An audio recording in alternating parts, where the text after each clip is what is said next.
বঙ্গভবনের চার দেয়ালের মাঝে বন্দি জীবনের অনিশ্চয়তা আর ভবিষ্যৎ নিয়ে যখন ভীষণ চিন্তিত রাষ্ট্রপতি মোহাম্মদ শাহাবুদ্দিন, ঠিক তখনই তার কাছে আসে একটি টেলিফোন কল। ফোনটি করেছিলেন বাংলাদেশের নতুন প্রধানমন্ত্রী তারেক রহমান। তবে সেই কলটি কোনো সৌজন্য সাক্ষাতের জন্য ছিল না, বরং তারেক রহমান রাষ্ট্রপতির কাছে পেশ করেছিলেন এক অনাকাঙ্ক্ষিত ও অপ্রিয় প্রস্তাব। সময় এসেছে পদত্যাগ করার। কিন্তু প্রশ্ন উঠছে, তারেক রহমান কেন ঠিক এই নির্দিষ্ট সময়টিকেই বেছে নিলেন? এখানে উঠে আসছে রাজনৈতিক টাইমিং এবং অত্যন্ত সূক্ষ্ম গণনার হিসাব। প্রধানমন্ত্রী তারেক রহমান যখন রাষ্ট্রপতির কাছে এই প্রস্তাব পাঠান, তখন বাংলাদেশ সেনাবাহিনী প্রধান জেনারেল ওয়াকারুজ্জামান ঢাকায় ছিলেন না। তিনি 20 জুলাই 5 দিনের এক সরকারি সফরে তুরস্কে যান। সেনাপ্রধানের এই অনুপস্থিতির সুযোগটি অত্যন্ত সতর্কতার সাথে কাজে লাগান তারেক রহমান। রাষ্ট্রপতির অভিভাবক বা গার্ড রেল হিসেবে সেনাপ্রধান যেন কোনো ভূমিকা রাখতে না পারেন, সেই ফাঁকে পুরো প্রক্রিয়াটি সম্পূর্ণ করা হয়। শুধু তাই নয়, এই সিদ্ধান্তের পেছনে কাজ করেছে আরেকটি বড় ধরনের মনস্তাত্ত্বিক উদ্বেগ ও আশঙ্কা।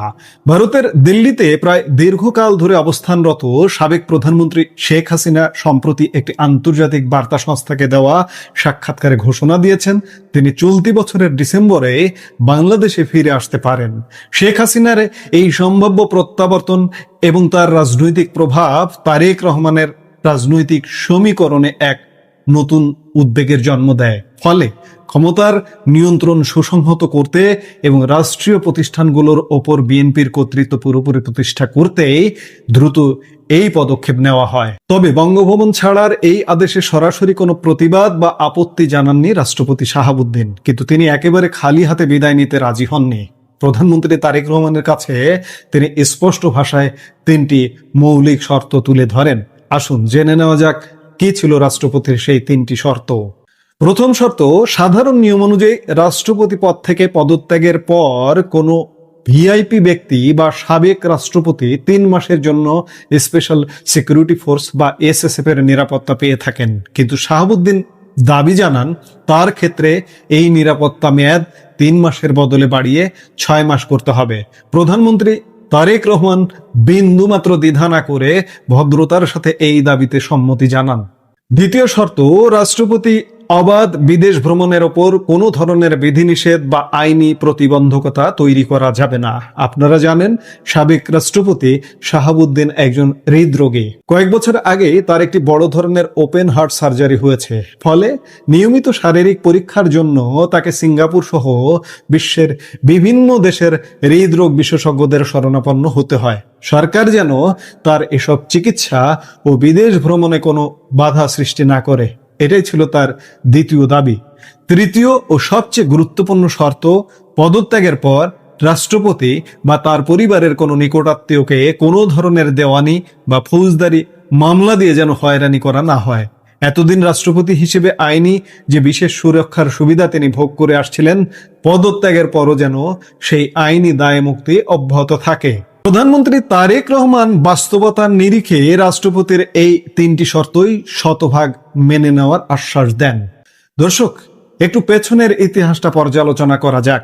এবছর 12 ফেব্রুয়ারি সাধারণ নির্বাচনে বিএনপি বিপুল সংখ্যাগরিষ্ঠতা নিয়ে সরকার গঠন করার পর এবং 17 ফেব্রুয়ারি নতুন সরকার দায়িত্ব নেওয়ার পরও কিন্তু তারেক রহমান শাহাবুদ্দিনকে হুট করে বরখাস্ত করেননি।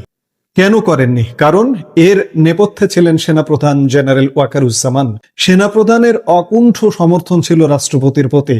2024 সালের 5 অগাস্ট শেখ হাসিনার বিদায়ের পর উদ্ভূত চরম রাজনৈতিক পরিস্থিতিতে নিজেদের অস্তিত্ব টিকিয়ে রাখতে রাষ্ট্রপতি শাহাবুদ্দিন এবং সেনাপ্রধান জেনারেল ওয়াকারুজ্জামান উভয়েরই পরস্পরকে প্রয়োজন ছিল। সেই সুসম্পর্ক ও রাজনৈতিক স্থিতিশীলতার স্বার্থে এতদিন বঙ্গভবনে টিকেছিলেন শাহাবুদ্দিন। তবে পটভূমির চিত্র বদলে যায় তুরস্ক সফরকে কেন্দ্র করে। নর্থ ইস্ট নিউজের প্রতিবেদনে বলা হয়েছে, সেনাপ্রধান জেনারেল ওয়াকারুজ্জামান এই দীর্ঘ সফর শুরু করার ঠিক আগে রাষ্ট্রপতি শাহাবুদ্দিনের সাথে এক গুরুত্বপূর্ণ বৈঠকে মিলিত হয়েছিলেন। পরবর্তীতে তুরস্ক সফর শেষ করে আজ সকালেই তুর্কি এয়ারলাইন্সের একটি ফ্লাইটে ভোর 5টা 15 মিনিটে ঢাকায় ফিরেছেন সেনাপ্রধান। এছাড়াও নর্থ ইস্ট নিউজের তথ্য মতে সেনাপ্রধানের সহধর্মিণী শাহরানাজ কমলিকা জামানও গতকাল অর্থাৎ 24শে জুলাই পৃথক ফ্লাইটে ঢাকায় সফলভাবে প্রত্যাবর্তন করেছেন।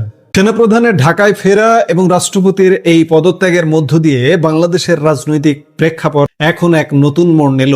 তারেক রহমানের এই কূটনৈতিক ও রাজনৈতিক কৌশল বিএনপি সরকারকে কতটা শক্ত ভিতের ওপর দাঁড় করাবে, আর শেখ হাসিনার সম্ভাব্য প্রত্যাবর্তনের বার্তা ঢাকার রাজনীতিতে আর কি নতুন তরঙ্গের সৃষ্টি করবে, তা এখন দেখার বিষয়।